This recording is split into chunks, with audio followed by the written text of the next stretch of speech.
ఇప్పుడు 2.5 సంవత్సరాలు, ఒక నెల అయితే, ఇంకా 15 రోజులు అయితే ఈ గవర్నమెంట్లో మేము ఈ 2 సంవత్సరాల 5 మాసాలలో ఏ పని కోసం మేము గవర్నమెంట్ దగ్గరికి పోలే. ఏ మంత్రి దగ్గరకో ముఖ్యమంత్రి దగ్గరకో పెళ్లి కార్డు తప్ప ఏ కార్యక్రమం ఏ పని మీద మేము పోలే. రెండోది, మా దగ్గర పని జరుగుతుంది. ఎందుకంటే మా శక్తి అది. మేము ఉన్నా లేకపోయినా అధికారంలో పని చేపిస్తాం. ఇప్పటి నా కాన్స్టిట్యున్సీలో సిమెంట్ రోడ్లు అవుతున్నాయి, సివరేజ్ లైన్లు అవుతున్నాయి, స్ట్రీట్ లైట్లు అవుతున్నాయి. వేరే ఆశ్చర్యపోతున్నారు ఎట్లా జరుగుతుందని చెప్పి. చేపించుకునే శక్తి మనకు ఉంది కాబట్టి ఆ పద్ధతిలో చేపించుకుంటున్నాం. మేము మాత్రం ఎవరి దగ్గరికి పోము, ఎవరితోని గొడవలు చేసుకోవాల్సినటువంటి అవసరం మాకు లేదు కాబట్టి మేము ఆ పద్ధతిలో మేము ముందుకు వెళ్ళుకుంటూ వస్తున్నాం. రెండోది, పార్టీ పరంగా ఈరోజు కేసీఆర్ గారి నాయకత్వం, తెలంగాణ ఉద్యమ నేపథ్యం 1969, ఆ తర్వాత జరిగిన 72, ఇవన్నీ మనం చూడలే. స్వాతంత్రం 1947 సంవత్సరంలో కూడా మనం చూడలే. కానీ తెలంగాణ ఉద్యమాన్ని కళ్ళారా చూసినటువంటి వ్యక్తులం ఇక్కడ మనం అందరం ఉన్నాం. అసలు ఈ పార్టీ ఆవిర్భావం ఎట్లా జరిగింది, కేసీఆర్ గారు ఏ పద్ధతిలో నాయకత్వం వహించారు, కేసీఆర్ గారి కంటే ముందు బలమైనటువంటి నాయకత్వం లేదా అంటే ఉంది.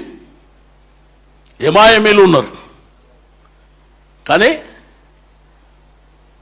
కేసీఆర్కు ఉన్నంత నాలెడ్జు, కేసీఆర్ గారికి ఉన్నంత తెలివితేటలు, ఉద్యమ స్ఫూర్తి, పోరాట పటిమ, రెండోది తెలంగాణ భూభాగం మీద ఉన్నటువంటి ఆయనకున్నటువంటి ఐడియాలజీ ఎవరికి లేదు.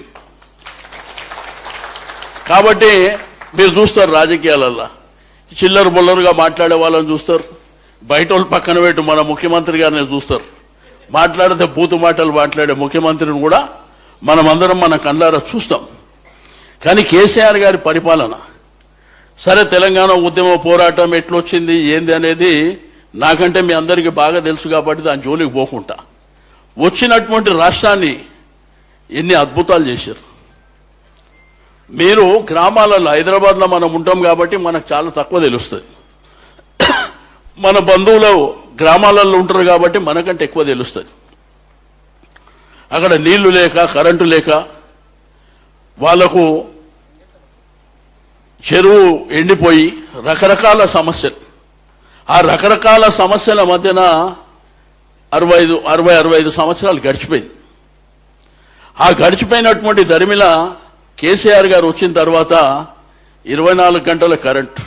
అందరు ఆశ్చర్యపోయారు, దేశమే అబ్బురపడ్డది, ఎట్లిస్తారు 24 గంటల కరెంట్ అని. ఆ తర్వాత మిషన్ కాకతీయ తర్వాత భూగర్భ జలాలు పెంచుకోవడం, ఇరిగేషన్ ప్రాజెక్టుల ద్వారా, మిషన్ భగీరథ ద్వారా ఇంటింటికి నీళ్ళు ఇచ్చేది. ఇప్పుడు చూడు, ఒకప్పుడు గ్రామాలలో మనం ఊర్లకు పండుగల పూట పోతే మా అక్క చెల్లెళ్ళు బిందెలు ఎత్తుకొని పోతుండే. కానీ ఎండాకాలం చెరువు ఎండిపాయే, బావి ఎండిపాయే. అసలు బతుకమ్మ పండుగ పుట్టిందే అక్కడ. చాలా మందికి తెలియదు బతుకమ్మ అంటే. ఆ రోజు ఏంటంటే కష్టపడి కష్టం చేసి పొద్దున్న లేచి పొలం దగ్గరికి పోయి మరి దుక్కి దున్ని ఎరువు చేతిలో పంట వచ్చిన తర్వాత పోతే గిట్టుబాటు లేకపోతే ఆ అక్కజల్లంలో ఆడ గట్టు మీద కూర్చొని మా బతికేంది బతుకమ్మ అనేటువంటి పాట స్టార్ట్ అయింది అక్కడ. అక్కడ నుంచి వచ్చినటువంటి బతుకమ్మ కేసీఆర్ గారు పుణ్యమా అంటూ విశ్వవ్యాప్తం అయిపోయింది. ఫ్లైట్లో బతుకమ్మ ఆడుతున్నారు, లండన్లో బతుకమ్మ ఆడుతున్నారు, అమెరికాలో బతుకమ్మ ఆడుతున్నారు. అయితే ఇవన్నీ జరిగినాయి. జరిగిన తర్వాత వారు అద్భుతమైనటువంటి పరిపాలన ఇచ్చిండు.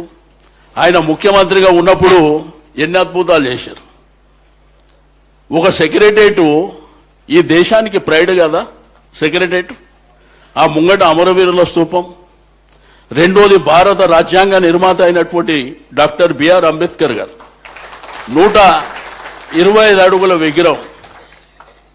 రెండోది, జిల్లాకు ఒక మెడికల్ కాలేజ్, ఇంజనీరింగ్ కాలేజీలు కానీ, గురుకుల పాఠశాలలు కానీ. వీళ్ళ ముఖానికి ఒక దుర్గం చెరువు గట్మని చూపిస్తా. ఒక దుర్గం చెరువు గట్మని. కేటీఆర్ గారు అంటే ఆ రోజు అమెరికాలో చదువుకొని వాళ్ళు రెగ్యులర్గా వారు అక్కడనే ఉంటుండే కాబట్టి ఆ విజను వాళ్ళు చదువుకుంటారు కాబట్టి తన విజన్తోనే హైదరాబాద్ను ఒక డిజైన్ చేసి, అంటే ఒక ఫ్లైఓవరో లేకపోతే అండర్ పాస్ ఇది కాదు. డ్రైనేజీ వ్యవస్థ ఎట్లా, స్టామ్ వాటర్ డ్రైన్ ఎట్లుండాలి, గార్డెన్ ఎట్లుండాలి, పార్క్ ఎట్లుండాలి, ఓపెన్ జిమ్ ఎట్లుండాలి, రోడ్లు. కరోనా వైరస్లో అందరు ఇళ్లలో వండుకుంటే కర్ఫ్యూ అయ్యి ఇంట్లోకి బయటికి వెళ్ళకపోతే వారం రోజులు రోడ్డు మీదకి బయటకు వస్తే అన్ని రోడ్లు వచ్చేసినాయి. ఎట్లొచ్చినాయి? అదొక విజన్, వారికి ఉన్నటువంటి అనుభవం. ఒక డబుల్ బెడ్రూమ్ టీవీలో చూస్తారు, మీరు పేపర్లో చూస్తారు, ముఖ్యమంత్రి డబుల్ బెడ్రూమ్. ఎవరిని అయ్యా జాగిర్రా నాయన, అది కట్టింది మనం కదా, 1,00,000 కట్టినాం కదా, 1,00,000 కట్టినాం. మన కండ్ల మూట బడ్డి విక్రమార్క గారిని అయితే తీసుకుపోయి చూపించిన. కాబట్టి ఇవన్నీ జరిగినాయి. ఇప్పుడు ఏంటంటే అధికారం మన చేతిలో లేదు. పోనీ ఏమైనా అద్భుతాలు చేసిండ్రా ఈ 2.5 సంవత్సరాల్లో? బూతు మాటలు తప్ప అద్భుతాలు ఎక్కడున్నాయి? ఎక్కడన్నా డెవలప్మెంట్ మీద, వెల్ఫేర్ మీద ప్రజలకు ఆ రోజు మేనిఫెస్టోలో చెప్పినటువంటి 200, 500 ఇస్తానని మహిళలకు మోసం చేశారు. ఫీజు రియంబర్స్మెంట్ అని చెప్పి దాన్ని మోసం చేశారు. రైతు భరోసా అని చెప్పి అక్కడ మోసం చేశారు.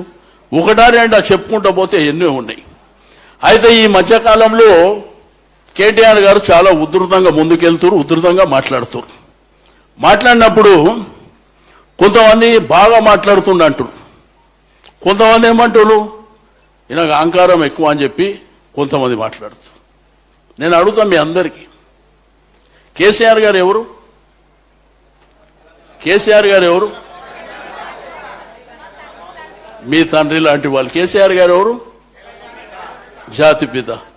ఆయన కన్న తండ్రి కదా, కేటీఆర్కు కన్న తండ్రి కదా. నువ్వు నీ కొడుకునో మీ అన్ననో మీ నాయననో అంటే నువ్వు ఊకుంటావా? ఇంటికాడ కొట్లాటైతే మరి అలా తండ్రిని పట్టుకొని పేగులు మెడలేస్తా, తొక్కుతా. ఇప్పుడు తొక్కడానికి కూడా పర్సనాలిటీ మనలాగా ఉండాలి కదా. తొక్కడానికి కూడా నేను మెడల్ వేసుకుంటా, దీనికి ఆ గోటీలాడనికే ముఖ్యమంత్రి పదవి ఇస్తాడు ఎవడన్నా? కాబట్టి ఒక ఒక ఒక కొడుకుగా ఆ తండ్రిని అన్నప్పుడు ఆ కొడుకు బాధ, ఆవేదన ఎట్లుంటుందో అది గుర్తుకు పెట్టుకోకుండా అటు సైడ్ ఏమో వాడు ఇష్టం ఉన్నట్టు మాట్లాడవచ్చు, కానీ మేము మాత్రం మాట్లాడొద్దు. ఇవి జరుగుతున్నాయి. కేసీఆర్ గారు 9 ఏళ్ల పరిపాలన చేశారు. ఏ రోజన్నా బూత్ మాటలు మాట్లాడుతుండేనా? కేటీఆర్ గారు మున్సిపల్ మినిస్టర్, ఐటీ శాఖ మంత్రి ఉండే. ఆయన విశ్వవేదికల మీద ఎంతో మంది ఎంఐఎంల మధ్యన మన రాష్ట్రానికి ఇండస్ట్రీస్ చేయడానికి అద్భుతంగా మాట్లాడుతుండే. ఆ రోజు మంత్రిగా ఉన్నప్పుడు ఆయన మాట్లాడిండే ఇట్లా. మరి ఏ తండ్రి పట్టుకొని ఎవడో మాట్లాడితే ఏ కొడుకు ఊకుంటాడండి ఈ దేశంలో? అది కదా రక్త సంబంధం అనేది. కాబట్టి ఇవన్నీ మనం పరిగణనలోకి తీసుకోవాలి.